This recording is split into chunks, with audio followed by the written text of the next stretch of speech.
Така, това го представлява изгледът в Home Center 2 на въпросното устройство Rocky. Както виждате, информацията е достъпна в интернет, въведен е IP адресът на въпросното устройство, портът 49153 и да видим в Advanced функциите какво имаме. Ето по същия начин, както естествено изглеждат и много другите подобни устройства, би трябвало да съответно да ни покаже статуса и наименованието на песента, която в момента плейваме, възможност да усилваме и намаляме звука, изключване на звука, включване, play, pause and stop, стандартни бутони, като във виртуалното устройство, което може да намерите и онлайн, или ако се свържете с нас, ще ви го предоставим безплатно, разбира се. Бяха въведени тези 3 интернет станции, които работят. Ние си позволихме да пробваме с други няколко известни български радиостанции, както виждате Nova News, BTV Radio, Fresh, BG Radio, Energy и така нататък. За жалост не всички обаче работят. Една част от тях функционират и то функционират много добре.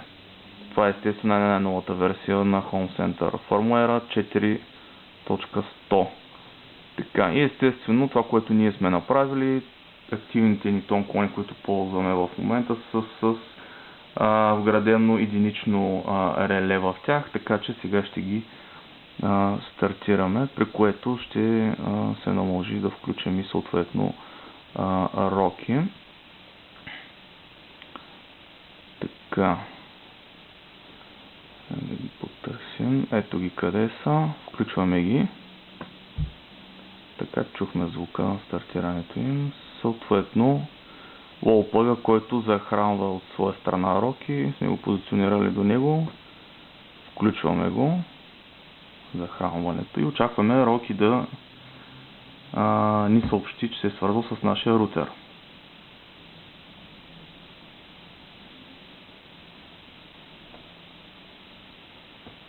Това съответно е виртуалното устройство.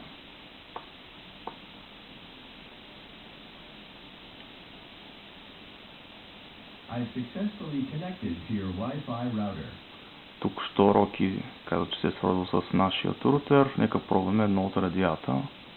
Да видим Nova News, например, дали ще тръгне.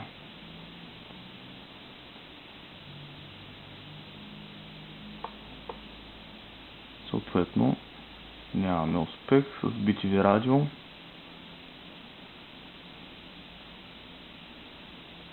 По същият начин. Да видим с Fresh. За щастие радио Fresh се работи.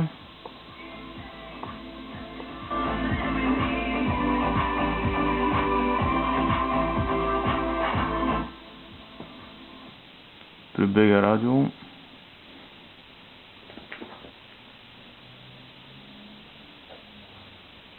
Radio нямаме този успех. Да пробваме с Energy. Опита се, ама нещо не се получава. Xerox.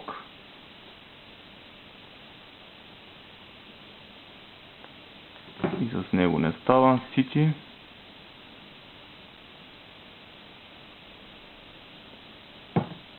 По същия начин. Enjoy.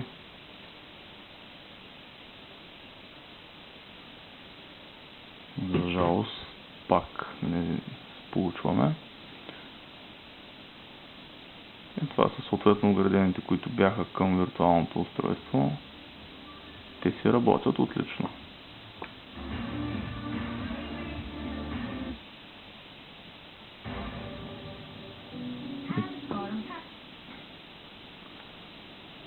В крайна сметка не са лошо, не е това, което ние искаме от въпросното устройство.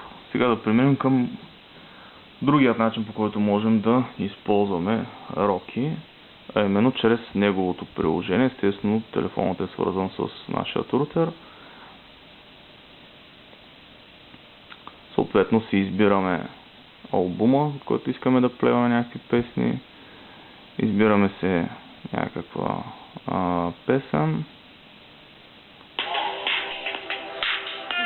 Естествено, това, което се случва, стартира се от телефона и ето тук горе бутонът, избираме нашето Rocky, през което искаме да плеваме. Ние сме го именували Living Room.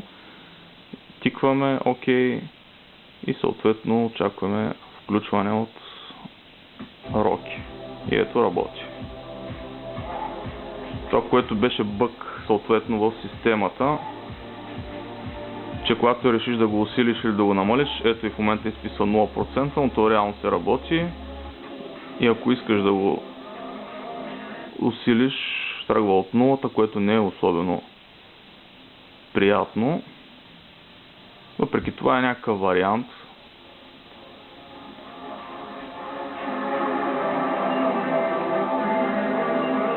Все пак е някакъв вариант, който може да си пуснем музика, било то в living room или пък в баня, или пък в тоалетна, няма никакво значение, върши работа.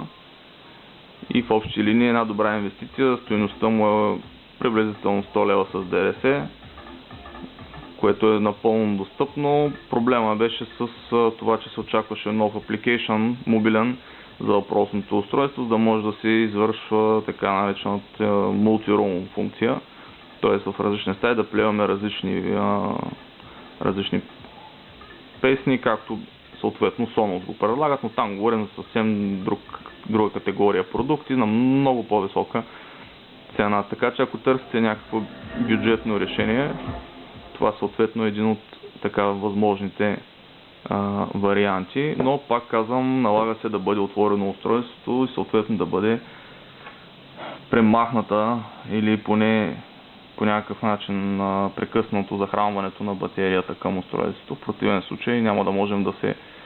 Т.е. или тонконите трябва да бъдат постоянно включени, което все пак идеята на Home Automation и на Smart Home като цяло е спестяването на енергия, не постоянно да ми се някакви консуматори да ми бъдат включвани. Така че трябва, всъщност тонконите може да ги изключвате, не е проблем. Въпросът е, че после ако ги включите, батерията на Rocky продължава да го поддържа свързано с рутер, съответно няма да го намерите просто в мобилния application и съответно и чрез Home Center 2 няма да работи, така че го имайте предвид, въпреки че гаранцията ще отпадне, но все пак си заслужава. Благодаря ви.